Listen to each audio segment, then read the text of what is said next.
नमस्कार साथियों, क्या आप जानना चाहेंगे कि आज जो देसी घी हम खा रहे हैं क्या वो शुद्ध है, हमारे शरीर के लिए किसी भी तरह लाभप्रद है, और जो उसकी कॉस्ट हम दे रहे हैं क्या उस कॉस्ट का हमारे शरीर पर कोई लाभ मिल रहा है?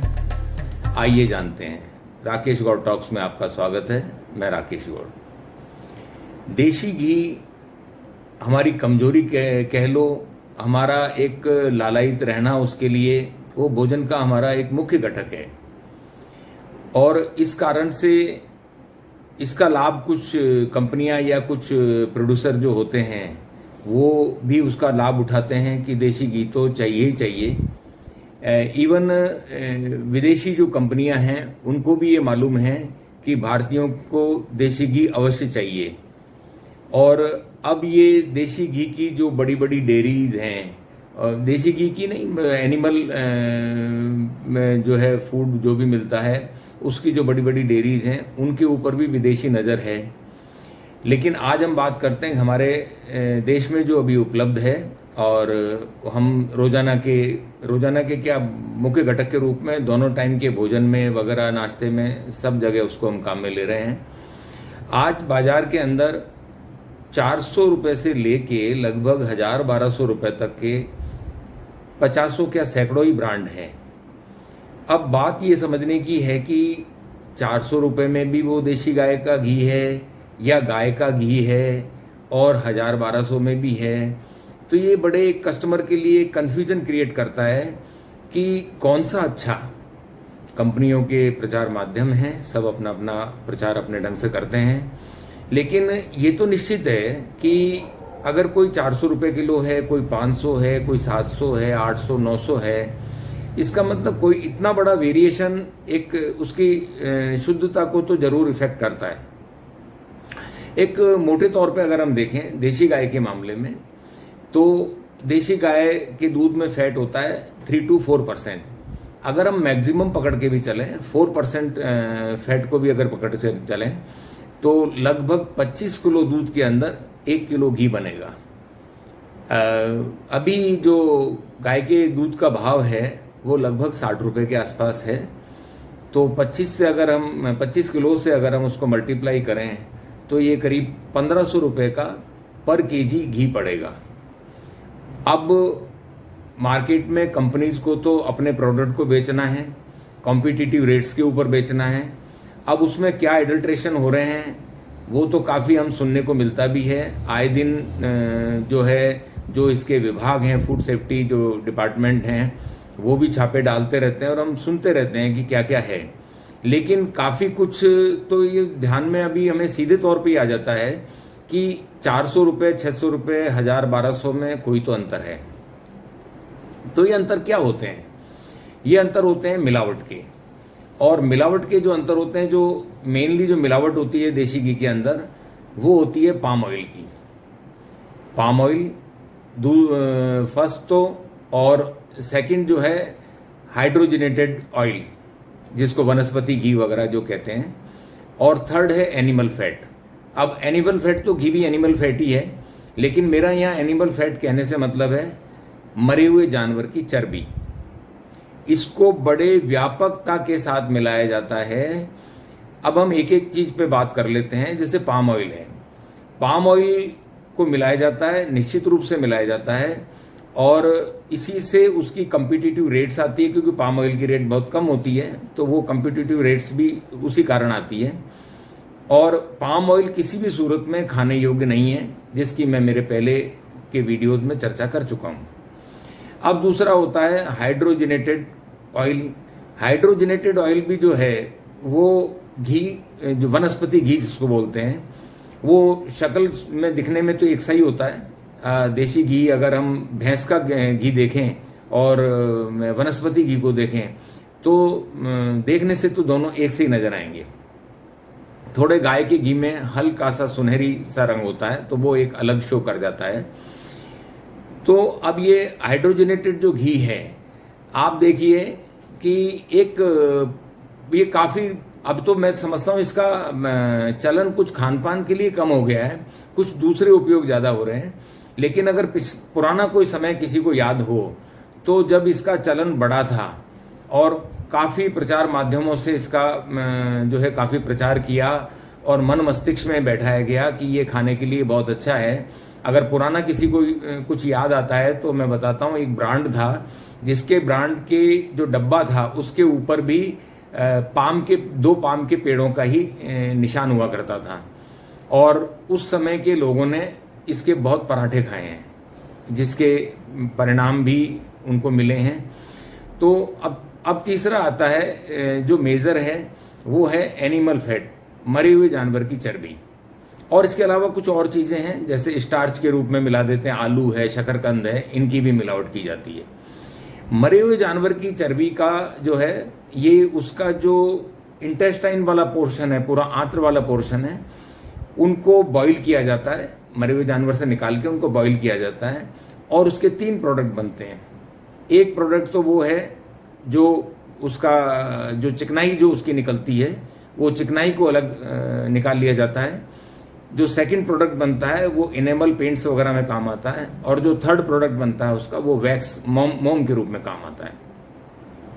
ये जो चिकनाई जो उसकी निकली, वो चिकनाई पिछला कुछ समय का तो मुझे ध्यान है, जो उसकी मैन्युफैक्चरिंग कॉस्ट आती थी ये 25 रुपीज पर केजी आती थी, और मार्केट में 65-70 रुपए से लेके 125 रुपए किलो तक में अलग अलग भावों में ये बिका करती थी।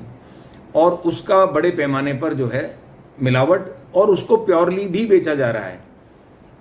हमारा एक धार्मिक स्थान ही है, एक धार्मिक शहर है, और वो ही नहीं, और भी जहां लेदर इंडस्ट्रीज हैं, लेदर इंडस्ट्रीज जहां हैं, जहां जो है मरे हुए जानवर ज्यादा आते हैं, उनका चमड़ा ज्यादा आता है, चमड़ा निकाला जाता है आसपास के क्षेत्र के अंदर, तो जो जानवर के जो दूसरे अवयव हैं उसमें से आंत्र का एक काम लिया जाता है, यानी पूरा जानवर ही काम आ रहा है, और हड्डियां उसकी काम आती हैं। या जहां स्लॉटर हाउस नजदीक हैं, तो स्लॉटर हाउस से बड़ी मात्रा में ये चर्बी निकलती है, और वो चर्बी को बॉईल करके और ये प्रोडक्ट बनाए जाते हैं।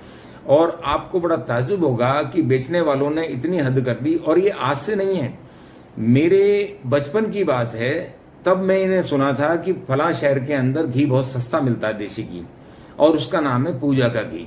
वो नाम आज भी कायम है, आज भी उसका नाम पूजा का घी है, और उसको देसी घी के रूप में उस धार्मिक स्थल पे जो लोग जाते हैं वो कुछ लाते भी हैं कि पूजा का घी है, क्योंकि डिटेल पता नहीं है, उसके बारे में पता नहीं है कैसे बना क्या है, बस सस्ता देख के ले आते हैं और नाम पूजा का घी है कि चलो पूजा में तो सस्ता काम आ ही सकता है, जलाना ही तो है, चाहे हवन करना है चाहे दीपक लगाना है, जलाना ही है।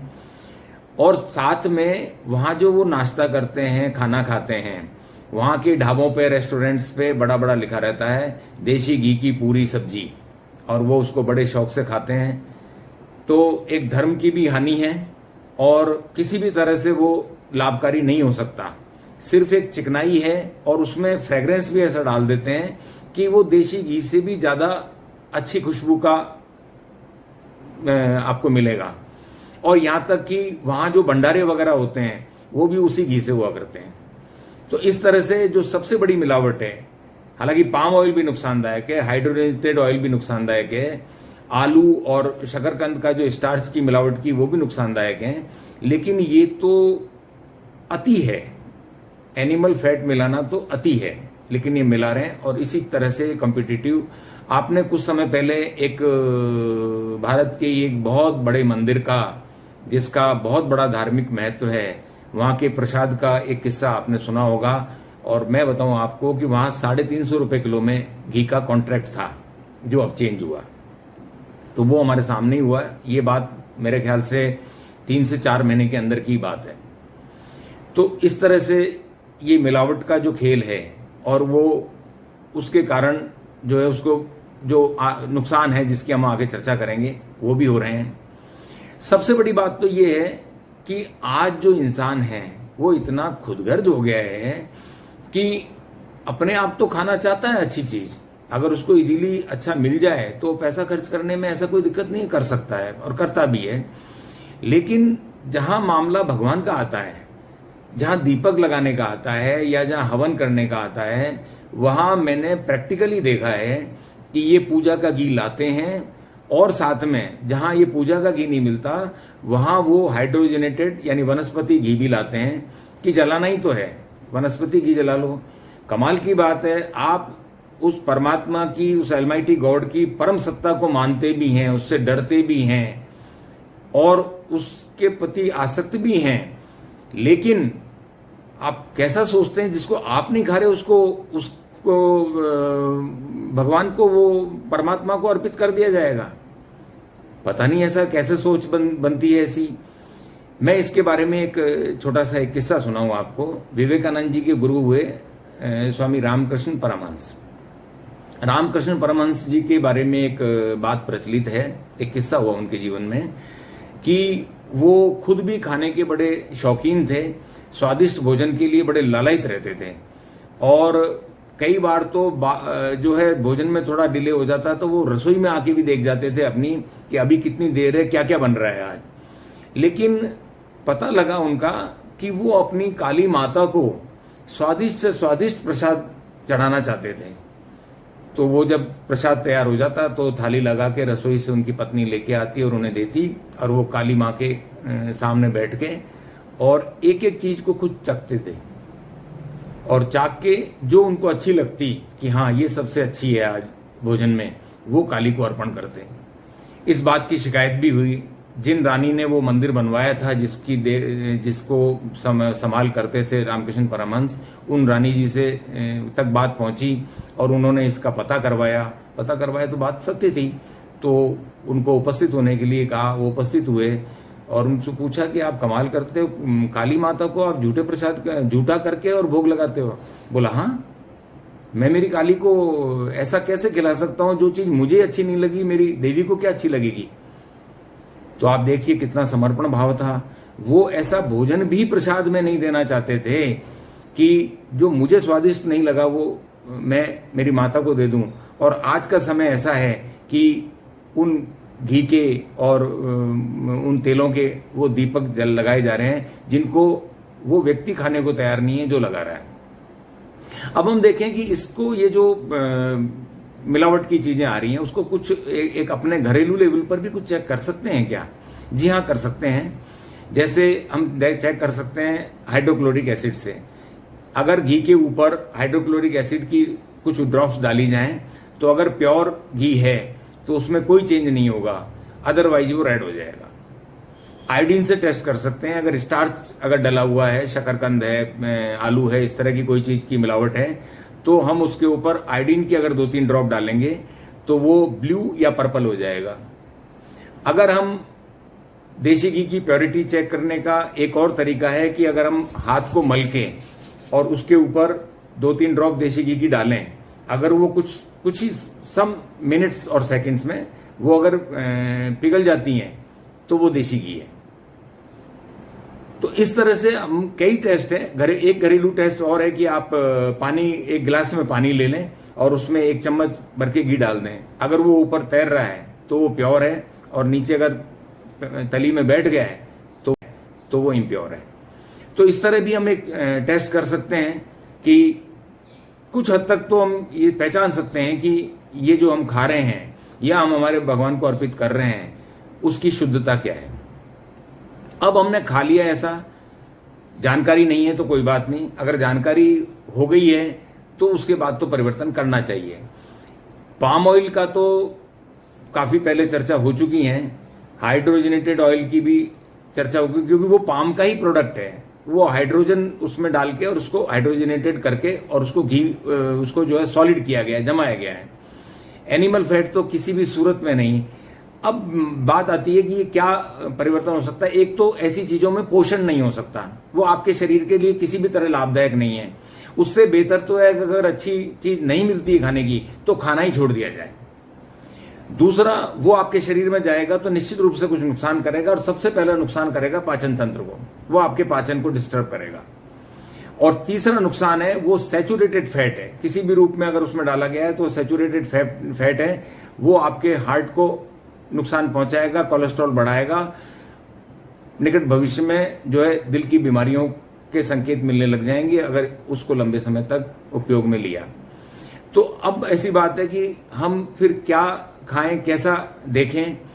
तो सबसे बड़ी बात है की शुद्धता अगर देखने के लिए आपके पास समय है, आप पैसा खर्च कर सकते हैं, तो आप कोई ऐसा पशुपालक देखें जहां उसकी कोई ऑथेंटिसिटी हो या उस पर आपको भरोसा हो, वहां से दूध और घी लें।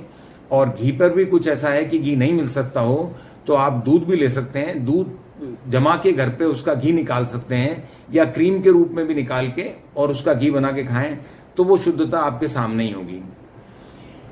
एक बहुत बड़ी बात है कि हमारे यहाँ एक अब समय ऐसा आ गया कि देशी गायों की संख्या अगर आज के समय में देखें तो मेरे ख्याल से बराबर होगी देशी गाय और जो वेस्टर्न जो जितनी भी ब्रीड हमारे यहाँ है, अमेरिकन है, हॉलिस्टन है, जर्सी वगैरह, ऐसी जो विदेशी ब्रीड है वो भी हैं।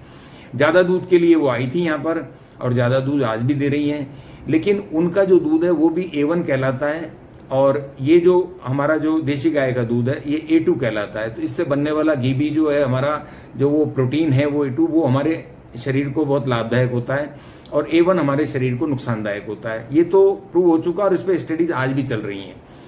लेकिन विदेशों में A1 मिल्क अलग मिलता है, A2 मिल्क अलग मिलता है। A1 मिल्क से A2 मिल्क 2.5 से 3 गुना महंगा होता है। उसको A1 को A2 में कन्वर्ट करके देते हैं वो। उसमें A2 के बाद भी बहुत कम परसेंटेज में A1 रहता है जो किसी तरह से शरीर को हार्मफुल नहीं है। लेकिन हमारे यहाँ तो कोई A1 A2 का कोई ऐसा पैरामीटर नहीं है। जो A1 दे रही है गाय वो भी A2 के साथ और A2 जैसे ही बिक रहा है। तो अब हमें देखना है कि हमें अगर खाना ही है, हम अगर उसके लिए लालायित हैं तो प्योरिटी के लिए हमको कुछ समय निकालना पड़ेगा और प्योरिटी का ध्यान देना पड़ेगा। और जो बताया गया कि अगर ऐसा है प्योर दूध भी मिल जाता है तो आप घर लाके जमाइए और उसका घी निकालिए। शब्दों का ऐसा मायाजाल है इस दुनिया में, आप पढ़ते होंगे, आप पैकेट्स देखते होंगे घी के। वैसे मैंने ज्यादातर पैकेट्स पे तो वो जो विदेशी नस्ल की गायें उन्हीं की फोटोज देखी हैं। तो उसने जो भी प्रोड्यूसर है उस घी का उसने बिल्कुल सही प्रिंट किया है उसके ऊपर। लेकिन कुछ छापने में होता है, शब्द एक भी कम नहीं। देशी गाय का घी, गाय का देशी घी, शब्द विन्यास का फर्क है और ये फर्क बहुत कुछ फर्क है। तो आपसे अनुरोध है आप ये चैनल देखें, लाइक करें, शेयर करें, सब्सक्राइब अवश्य करें। धन्यवाद।